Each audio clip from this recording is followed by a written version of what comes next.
Noire Babes, welcome back to our channel where today we are celebrating beauty and style and grace on any budget. I'm sure you guys know by now that most high-end stores have a semi-annual sale or an annual sale. Planning ahead can save you literally hundreds. I love shopping luxury items at various places. It really doesn't matter to me if it comes from the brand itself or from an authorized retailer.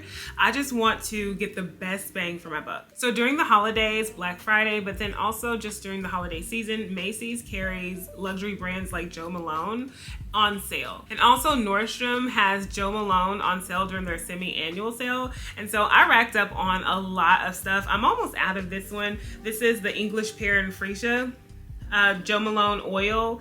It's their bath oil. And then I have the lime and basil mandarin body oil.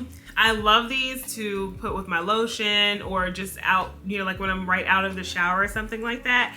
So I really like getting things like this on sale, things like beauty products. I don't get a whole lot of shoes and clothes on sale at these places, but I do find that beauty products seem to go on sale. Beauty and fragrance seem to go on sale more often. Maybe I haven't gotten just, quite into the luxury space as far as like where sales are concerned in the retail stores, but yeah, beauty and fragrance go to. So next up are outlet stores. Shops like Nordstrom Rack, Bloomingdale's outlet shop, or even Saks Off Fifth, they all carry brands that are high-end luxury brands and a great discounted price. The only thing you need is a little bit of patience to find the great gems. And don't sleep on stores like Marshall's or TJ Maxx. The runway section often has designer pieces that will elevate your wardrobe. The TJ Maxx in Buckhead is so amazing. We've gone in there several times and we've seen things like Gucci, Louis, Fendi. And I mean, it's been amazing to be able to see those types of brands in that particular store. Often it's about like the market or that area. So guys, this is one of my favorites, and Kim's too. Thrifting and resale. Platforms like Poshmark and The Real let you buy authentic designer items pre-loved. And the best thing I love about them is that they're often in great condition. They're almost like new. Most of the things that I've gotten from The Real or from Tradesy or any of those brands or retailers like that, they have gone through strenuous eyes, if you will, and processes to make sure that they're real and to make sure that they fit in a category. I've gotten Gucci rings from there. I've gotten Carolina Herrera earrings. I've gotten all kinds, Dior earrings, all kinds of things from The Real. And so I really like shopping places like that. And you can also find multiple items that are alike. So if you see something that maybe even I have and that I got from there, you can oftentimes go on there and find it on one of those places, even Fashion File. They're really great as well. So do not sleep on places like The Real or Fashion File or even Tradesy. Now this part is definitely one of my favorite parts, and that's investment pieces. In our last vlog, I spoke about being a good steward over our money, and this is where that starts to come into play. All of this, doing luxury on a budget comes into play. But finding pieces that are investment pieces, these are not necessarily on sale.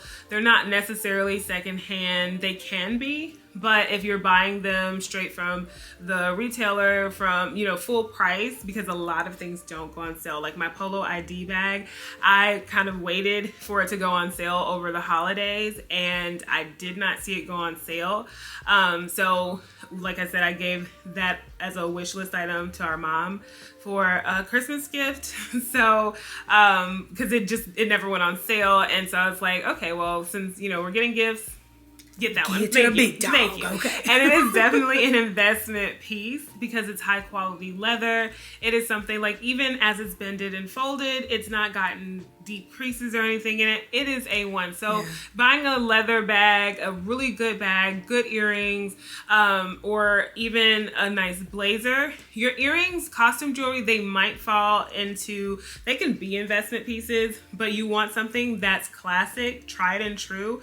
Not all of the things that are the super big shapes and all of that. You want to look at things that would fall in your capsule. That's why it's so so dear to me because I speak about capsule collections often, because I think that starting a capsule collection allows you to have longevity in your closet, and that's how you have an investment, like a closet that's an investment. You know, they say, oh, your clothes, they wear over time, or like they decrease in value over time. Well, the part that makes your closet an investment is having pieces that your children would wear, their children would wear. Yeah. Like, think about those things that you're like, oh, mom, can I have that blazer from the 80s? Because it looks just like the blazer that was in the 90s, that was in the 2000s. And that we're wearing today, You know, so you want those timeless classic pieces. I would think like going to Ralph Lauren. I would think about like, and especially their purple label. I would think about, you know, like staying away from more printed items. Those are really trendy pieces unless you have it.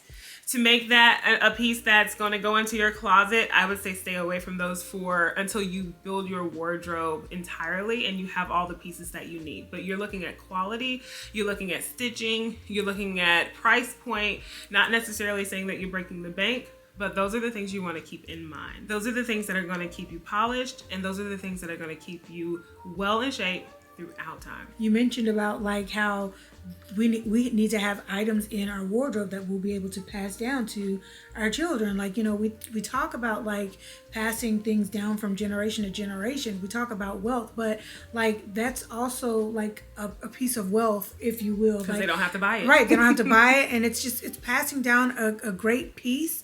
And I mean, you know, it's clothing, but I mean at the same time it's something that's expensive, you know, like you said, that you don't have to buy. These brands are tried and true. They've been here throughout all time. You think about Gucci, Chanel, Louis Vuitton, like they've been here, so they're gonna be here in the future as well. So we have a pair of Chanel sunglasses that our mom bought us like what, in 2008 for Christmas?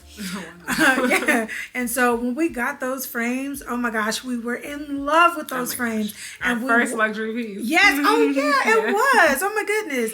And so we went to purchase those frames, and they were so cute, navy blue, and they had the name Chanel on both sides of the arms in different colors, and we'll show those to y'all too.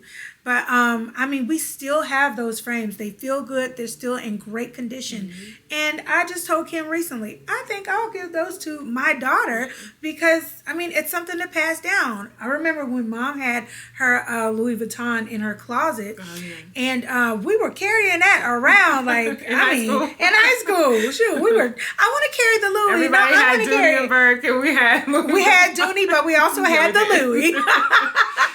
But yeah, so I mean, I think that that's really important, and it's good to be able to, you know, share that throughout the years. You know, your daughter's gonna love that, you know, and so that's a piece of me that I'll be able to give to my daughter. Yeah, and I do like that because, you know, like she said, we will be able to carry this stuff on and pass it on to our children. But I know for me, I like to buy my investment pieces. So like, while I, you know, gave one of my investment pieces to my mom, and actually even another to Keyondra for Christmas, I do like to buy myself something. So I'm not just, you know, giving all of my wish list items to my family to buy for me during the holidays, but I do like to gift myself even something for my birthday. So every birthday, I didn't do it last year because what I wanted, I can't fit yet. I actually want on my wish list is a Celine belt. It's changed. I wanted a Valentino belt. I wanted a Gucci belt, all of those things, but I think I want a Celine belt, and I couldn't fit it at the time that my birthday came around last year. So let's pray that I get to my goal weight this year so that I can get that belt. I thought that it was not wise to sit on a belt, you know, that was like $600 for that length of time until I, you know, on a, you know, waiting to lose the weight. I would do that with something much cheaper probably, but it just wasn't wise to spend the money. But yes, I have for the last 5 or 6 years, I've bought myself something that was a luxury piece that celebrated me. So those are times that I do reserve to, you know, gift myself something a little extra special. And finally, don't be afraid to mix high and low. Affordable brands like Zara and H&M offer styles that mimic high-low looks. And also, don't forget about the accessible luxury brands. Those brands are not as expensive as ultra luxury brands like Gucci, Louis, but those brands are like Tory, Marc Jacobs, Kate Spade, those kinds of brands. The brands that we love and that we pair with other items. Do not be afraid to mix and match. I love a good high-low luxe look. We all know high-low luxe, Janae Naylor, and she nailed it. She hit the nail on the head with that, because mixing H&M, Zara with your Gucci, with your Prada, things like that, it gives you a well-rounded look. You don't have to wear the entire brand or wear a whole, bunch of, luxury brands at one time. You have your life to wear those brands, relax a little bit, put a little Walmart even or Target with it, things like that. What you want to look at when you're looking at lower end pieces, you want to look at the style, and you want things that are going to look as crisp as possible. So look at their stitching is not going to be like the luxury brands or even the mid-luxury brands, but they're going to have a little something more to them. A lot of people are wanting to shift from polyester to cotton. I still like a good polyester. It's soft, it feels good on the skin. I understand all of the politics behind it, or all of the thinking behind it, but I do like how soft it is. But you do want to look at things that have maybe like a sheen, or that is going to hold up well, like has some structure, things like that. I'd also suggest to make sure that you catch the collaborations with these brands as well. Absolutely. Yeah, we got in good with Good American and Zara. H&M did a really great collaboration with Iris Apfel. I mean, Kim got that really pretty orange dress. Oh, it was so gorgeous. And so like when you catch those types of collaborations, for sure, like they're not gonna just use like regular like fabrics and materials and things like that. They're gonna pick finishings that look more high end. They're probably gonna be on the lower end, what we would probably consider regular, right. But they'll have that appeal of something that's more high fashion, that's a lot more luxe, things like that. So yeah, that's a good tip, is to look out for those collaborations. A lot of brands are collaborating. They're seeing the importance of collaborating. Skims did a collaboration, I think they did with Fendi one year, and they did, I want to say it was Prada, but I cannot remember. I wasn't able to get on any of that because it all went so fast, despite me having a wish list, despite me having timer set and all of that. But and the price points are not as steep as your luxury brand price points, and so that's great. I love how they do how the brands collaborate. And then of course, you cannot sleep on JolieNoire. Okay. We are considered a mid-tier luxury brand. We have the luxury appeal, we have the design appeal, we have the exclusive designs, the strong branding, and so we love that about our brand, and we love that we've positioned ourselves that way. It is with quite intentionality, with a lot of intentionality, because we want to bring you guys, like we said in the last vlog, we want to bring you guys the best product that we can bring. Do we always hit the mark? No. Does Gucci always hit the mark? No. But we do strive. We hear the feedback and all of that. And so yeah, we love the fact that we're able to be positioned among a Tory Burch or a Marc Jacobs, because we do have that kind of mindset for you guys, like for us. We're told that we were the FUBU of this day. So we are definitely designed by us, for you, for us, So yeah, we are happy to be in the number. Luxury is about confidence, elegance, and knowing how to shop smart, not about draining your wallet. So whether you're hitting the outlets, finding treasures online, or getting those investment pieces, it doesn't matter where you get it from. What matters most is how you wear it. Drop your budget-friendly shopping tips in the comments. And don't forget to like, share, and subscribe. Until next time, keep living beautifully and on a budget.